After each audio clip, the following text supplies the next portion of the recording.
Français Baloba, on reconnaît les bons amis dans le malheur. Donc, témoigner, compassion à Bango envers Bisso. On ne peut que leur remercier.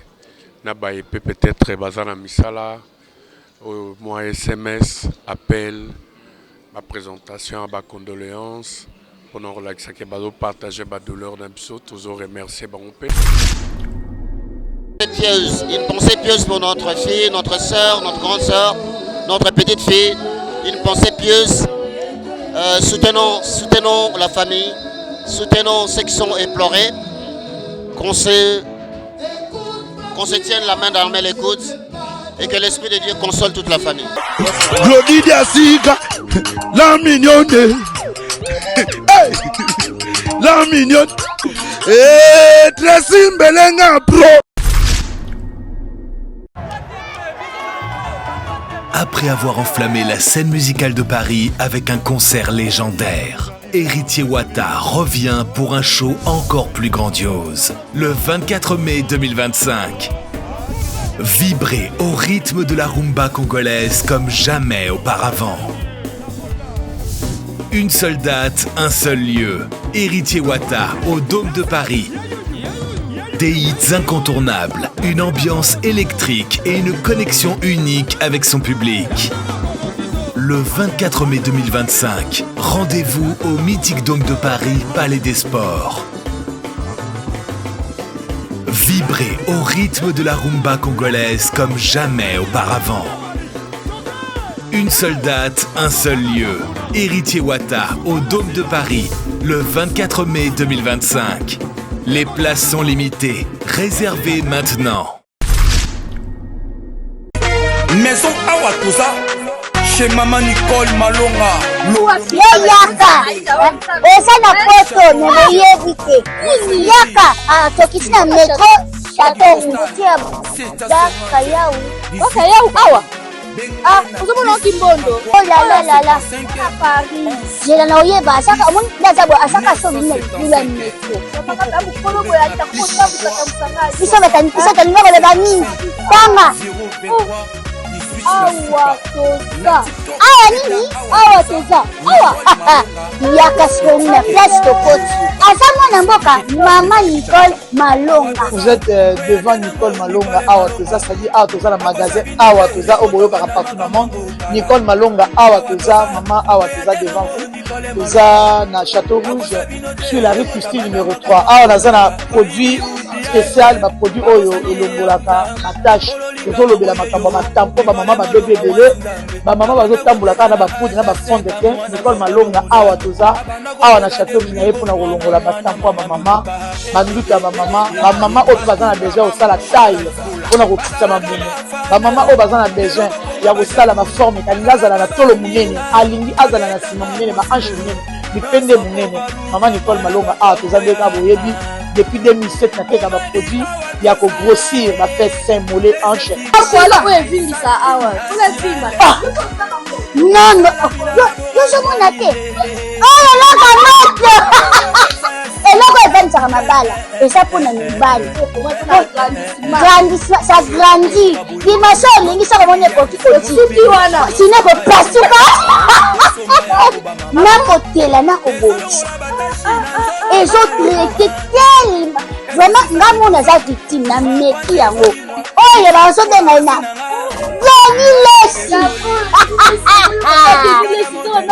Lesi yeyo azobongisa loposo baproduit toteka yango légalement na magasin ezosalama na laboratoire mondele awa na poto tozoteka yango légalement. Je pense que omoni ndenge eza na barayon eza eloko moko ezosalama naturellement, ezali baproduit authentique salama naturellement sans aucun produit néfaste.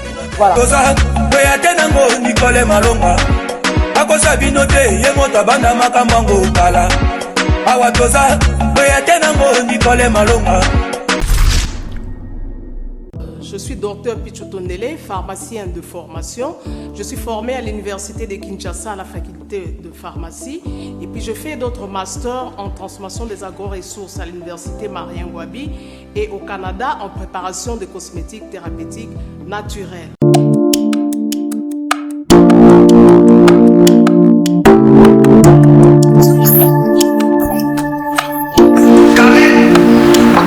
Babenge ba marié basi ba bili. Tamponi, c'est bien mon nyonso mon anité. OK, feti bonanga. Na c'est pas côté ni. Te Karim. OK, feti bonanga te. Na yela ya ba produit banda kala pona ba tampon wana. Ça vaut dire si. Pembe mwindu akosokwana c'est sans problème. Dissous collagène pour le traitement de taches, tampons. Bonjour mesdames et messieurs, bonjour encore à tous les Congolais de partout. Au Nyosobolanda Bissona Elenga Congo TV, Martin Engi double vitesse, il y a Fizé Ndenge, to Mesana, ko soutenu artiste et musicien, il y a République démocratique du Congo. Les Lotozali vendredi le 4 avril 2025. Toza Awa, donc vendredi jour enterrement, il y a Océane Piana, moi na Jibem Piana Oyo, Atika Kibiso, na Liwa Oezwa qui est en tout cas, papa chéri, courage toujours, Nzamba Ebi toujours à Rosala, na Simanayo. Donc papa chéri Leki, na betap moko, il y a Mawatro Oyo à perdre, Basoda Nae, artiste et musicien Wenge BCBG, les Lopé, moi na Océane Piana, à Tikibiso. Donc les lots déjà, bazo pour Océane Piana yango toza awa na salle, place batu balala kilobi. Donc lobi zaki veillé, les lots suko enterrement, ndetwe a pona kozwa ba image tokola sabino ndenge nini, bandeko o baza pe na niveau ya Paris ndenge bazo partager mawa ensemble na famille ya BCBG, famille ya Jibem Piana papa Chérinde Elenga Congo TV, Martin Engi double vitesse affisée toza awa pona ko sabino ba image partout dans le monde ndé tozo partager mawa ensemble na papa chéri Jibem Piana, Motopamba, artiste et musicien, il y a République démocratique du Congo. Bolanda ki ba image nyonso auto sali, artiste et musicien, il y a Wenge BCBG nde batika gibiso.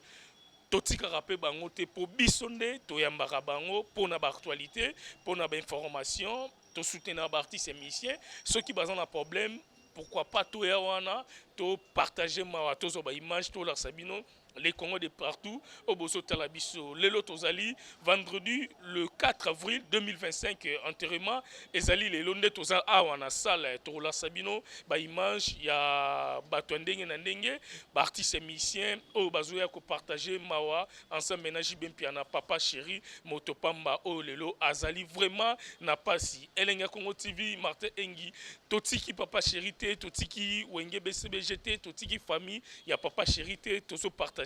Ba image na bino tokola sabino ndenge batu bazokota na salle ba artiste oyo pe ba 8 ans tokola sabino ba oyo pe ba 8 contre-temps oyo pe ba komela ki papa chéri oyo pe bazalaki lobby na butu problème ezate mais biso juste tozo ba image poto la sabino merci na honorable Patika Futi Mpepe ya Changu oyo azo soutenir papa chéri oazo pesa ba force ba courage na famille ya Jubem Piana honorable Pati Kafuti mon pépé ya Tchango motomoro bien merci vraiment na pesio bambote place ozali merci na Ladim Fumu mon konzalos te motema ya mama Arlette Fumu OP abengaki biso azotala biso merci na fondation Willy Moucheni ya Willy Moucheni code mondial OP abengaki azotala biso merci vraiment Elenga Congo TV tozo ba image to la Sabino awa na salle place batu bazotala direct ya enterrement ya Océane Piana na niveau ya Paris mais batu na Kinshasa bazotala yango ensemble na papa chéri Jubem Piana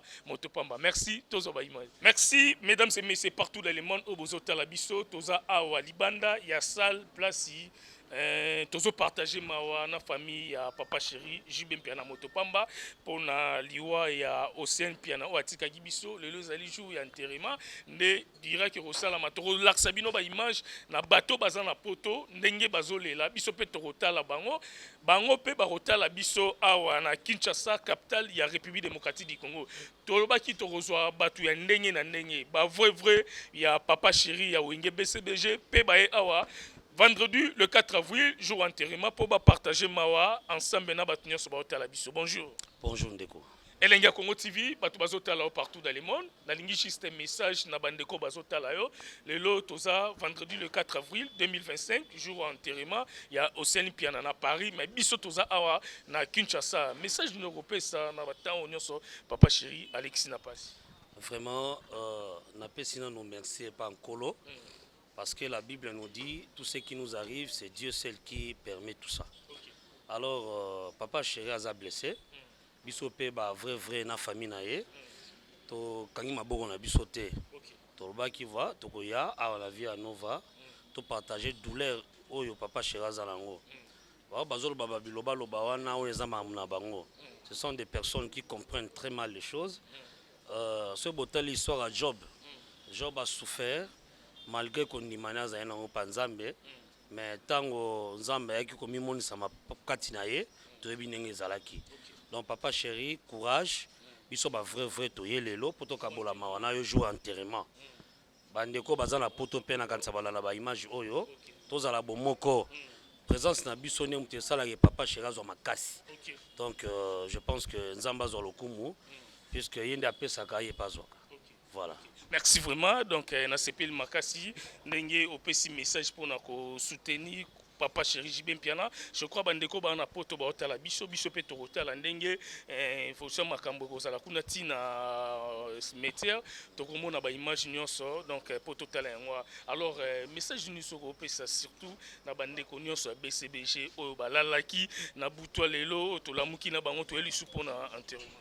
Alors bandeko BCBG o balalaki. Merci beaucoup. Congolais parce que voilà. Na artiste musicien au Bayaki. OK. Ba bazwaki ngonga koyate biso za awa, il est presque 12h. Pour rejoindre biso pour événement ya poto il est en direct à la vie à Nova. Tokabola mawana papa chéri et puis après enterrement, boyibika ndenge zalaka, moi ben de consolation. Et ça la keto za l'ensemble et puis to ebane tozonga banda kuna biso. Vraiment nzamba zolokumu. Merci vraiment. Donc nzamba zolokumu kakande lobi to kota na kati to la sabino ba image ndenge batu bazoko ya ko partager mawa na papa chéri Jubem Piana ba artiste musicien ba congolais. Donc même bande ko na biso ba outi Brazzaville, ba zape a ba junior BCBG na PCP na merci, ne bokati si merci na Jean Didier Diangei. JD na PCOP ba merci belé na musala kitoko bo sala. Voilà mesdames et messieurs, kakande na outi ko sala nos libanda toza siko awa na katia salle vendredi le 4 avril 2025 jour ya enterrement ya Océane Piana na niveau ya Paris biso toza a na Kinshasa capitale ya République démocratique du Congo ensemble na famille ensemble na ba congolais o ba ko partager mawa na papa chéri famille ya BCBG. Bonjour, professeur Jugibé. Bonjour. Alors, l'objet qui fait, lelo ezali jour enterrement vendredi. Toza ana katia salle, toza la communication directe na bato bazana poto, pona mort, pona cimetière. Biso bato to na Kinshasa, message no repesa na ba congolais nyonso, o bazo soutenir papa chéri, bazo soutenir bino Wenge BCBG, surtout na likama o ekweli bino pona mwana papa chéri Océane Piana. Watiki biso. Ouais, tous de cœur na famille. et à la famille Ozana Kisasa, et à la famille Ozana Poto. Tout ça est longo en unité de cœur, en union de cœur de prière. Donc voilà, Netolo Barara, Nzamba Zalokumu, parce que Moutou Azana Sekele, il y a Liwazate. Sekele ya Liwaza, Jésus est moro. Moutou Azana Fungola Liwape à Bomoy.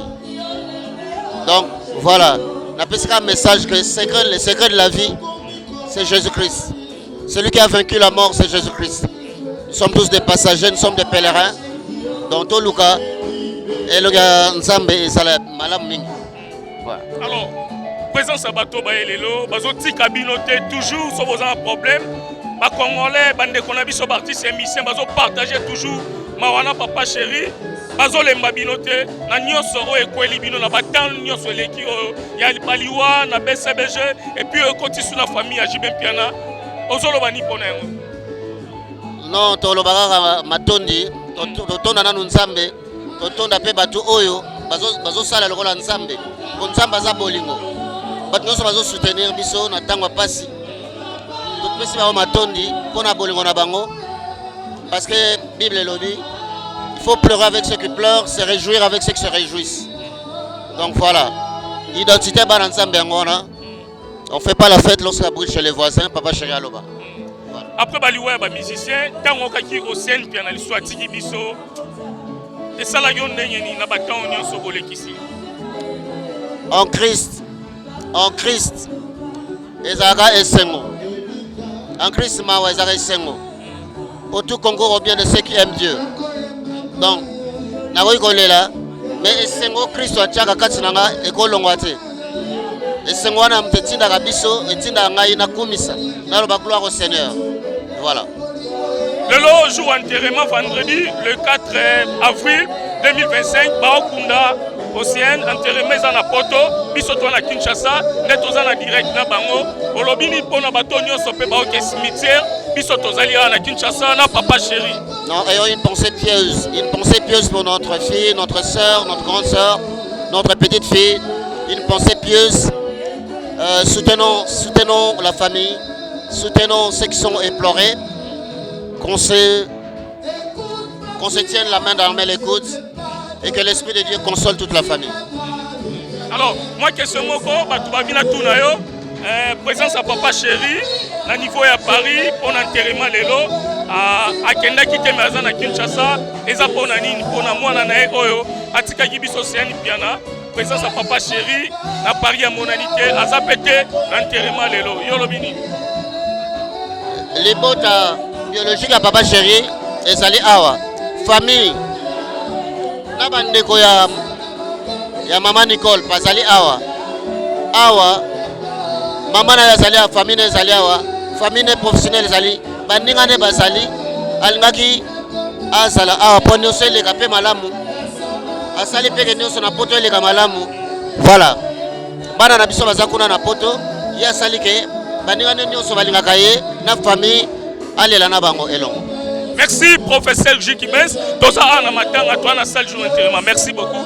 Mesdames et messieurs, Elenga Congo TV, au moni nenge batu baza tel mebele awa donc vendredi le 4 avril 2025 awa na Kinshasa jour enterrement.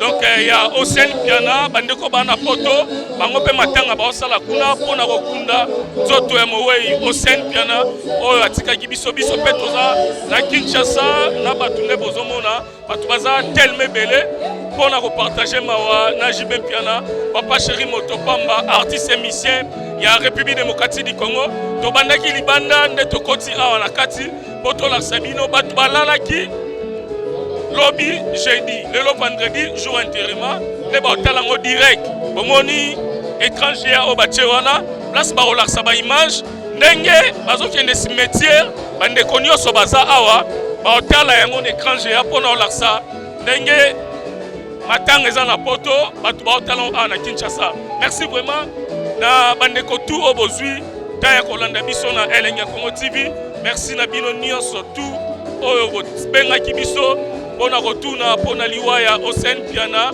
mwana ya papa chéri Jibem Piana watika kibiso donc bientôt déjà bozo ba image ya cimetière total yango awa donc batu tout ba na Kinshasa na salle c'est la image, il y a Paris, il y a cimetière, bakotika nzoto mowei Océane Piana na cimetière na niveau ya Paris bakotala yango awa na écran géant. Donc net to sasko awa na salle to c'est la air. Tant ba signalé biso ba perception signe ne to bandisko kotala ndenge bazokunda Océane Piana awa na Kinshasa. Merci vraiment, courage na bande nyonso obozotala biso na Elenga Congo TV. Merci tozo ba image.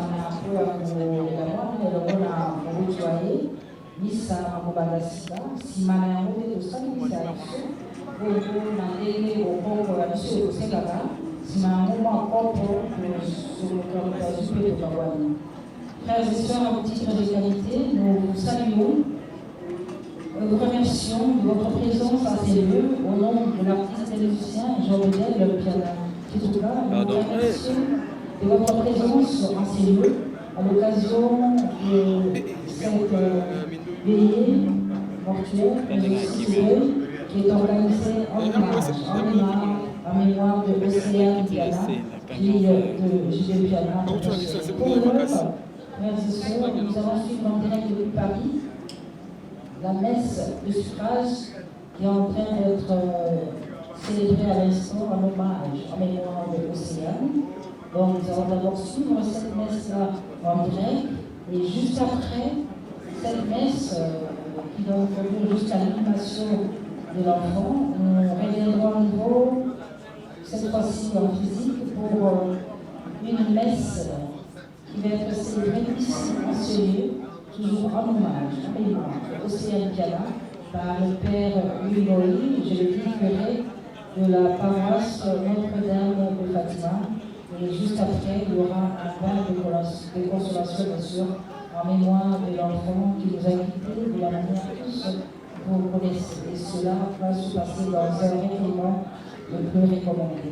Donc, nous vous invitons, frères et sœurs, à tout titre d'égalité, de suivre maintenant en direct la messe qui est en train d'être célébrée depuis Paris. Et déjà, comme vous voyez dans les images, le corbillard est déjà devant la paroisse et dans quelques minutes, si tout va bien, la messe va commencer. Comme nous l'avons dit, ça se passe à Noisy-le-Sec, à l'église Saint-Étienne, allée des Peupliers. Donc on est déjà en direct. Nos amis, nos confrères de Paris, on fait en sorte que nous puissions vivre en direct cette messe pour rendre un dernier hommage à notre enfant Océane. On va suivre ça dans un recueillement le plus de temps, nous le demandons, par respect au père qui a perdu son enfant, mais aussi par respect au mort que nous avons toujours l'habitude de faire dans ces pareilles circonstances.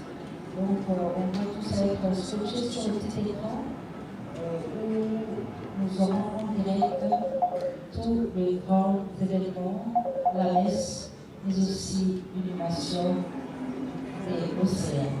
Merci à tous.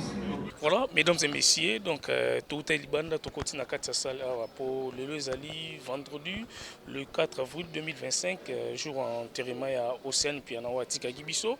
Moi, na papa chéri, en tout cas, tu es copé sa force na papa chéri.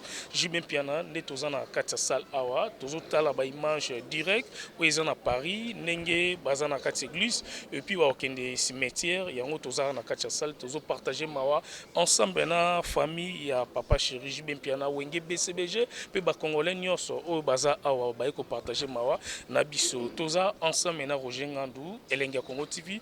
Bonjour Roger Ngandou. Bonjour.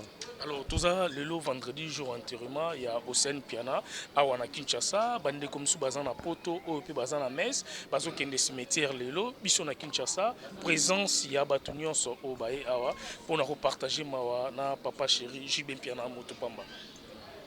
Ben on ne peut que leur remercier. Les Français, on reconnaît les bons amis dans le malheur. Donc, témoigner, compassion à Bango envers Bisso. On ne peut que leur remercier. Peut-être Bazana Misala, moi SMS, appel, ma présentation, ma condoléances. Pour nous relaxer, partager ma douleur dans Bisso, toujours remercier Bango Bazana Libanda ou Bisso, Baza sur place place Matanga Ezali, toujours remercier Bango infiniment quoi.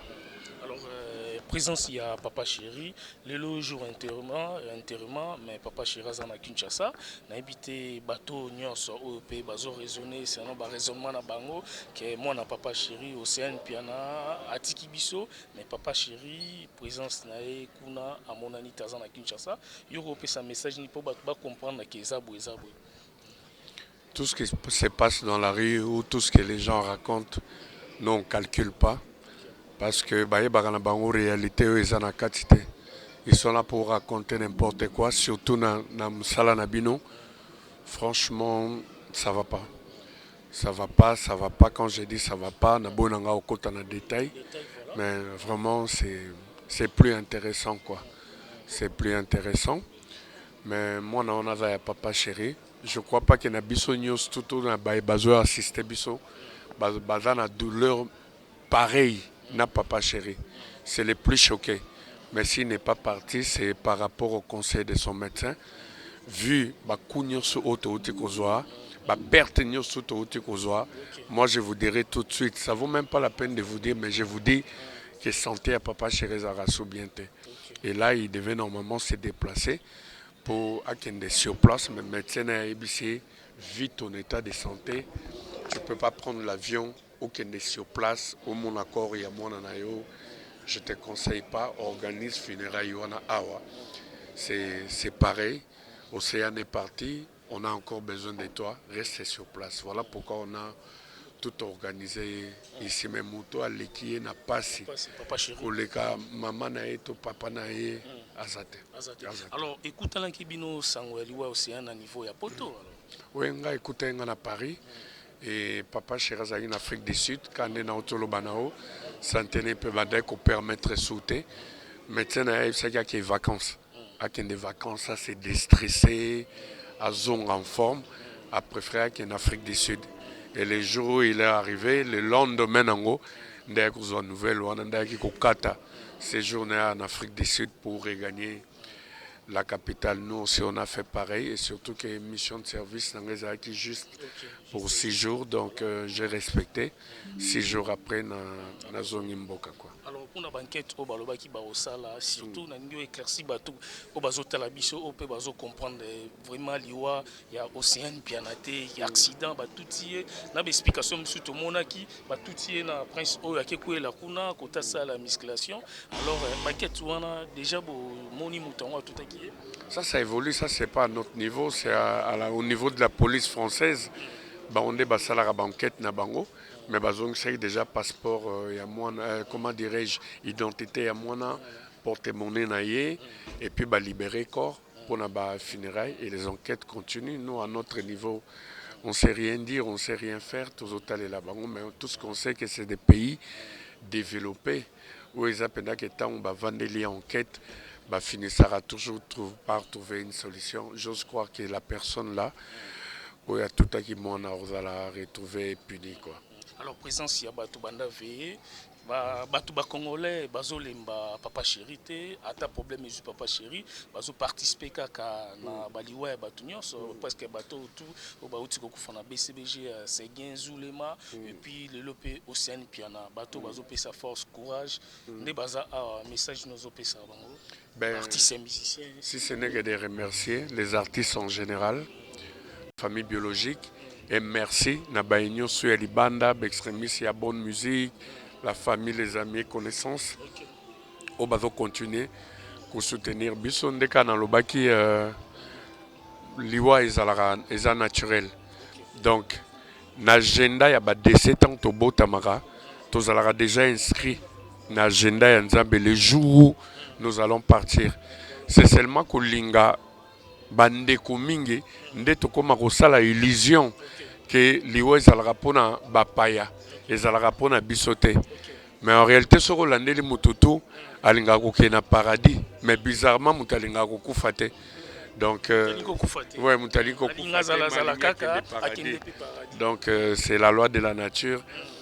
C'est comme ça. Moi je crois que pour ceux-là qui croient que c'est les signes indiens des Olanda biso, ça n'a rien à voir avec ça. Nous, on s'est dit, même de Kalingalia Moto, il faut que Dieu puisse permettre Donc ce qui nous a permettre de mutakendagate. Seul il y a un maître à temps dans circonstance. Il mutapé sara, il mutaretirara. Dans la circonstance, la Bible et le il faut rendre gloire. Toujours rendre gloire. Maintenant, c'est notre fille qui est partie. Ce n'était pas de notre volonté, malgré les mauvaises langues. Moi, je dirais tout de suite, papa chéri à succès, papa chéri multimillionnaire, papa chéri charroi automobile, papa chéri des maisons partout. Il a cassé la baraque partout où il est passé. Il n'a jamais sacrifié. Et aujourd'hui, pourquoi il va sacrifier? Pour avoir quoi? Il a rempli sa rêve. Et il ne force plus rien. Il est naturel. Si ça marche, ça marche. Si ça ne marche pas, ça ne marche pas. C'est aujourd'hui, sacrifice. C'est des mauvaises langues. Il y a un qui presse.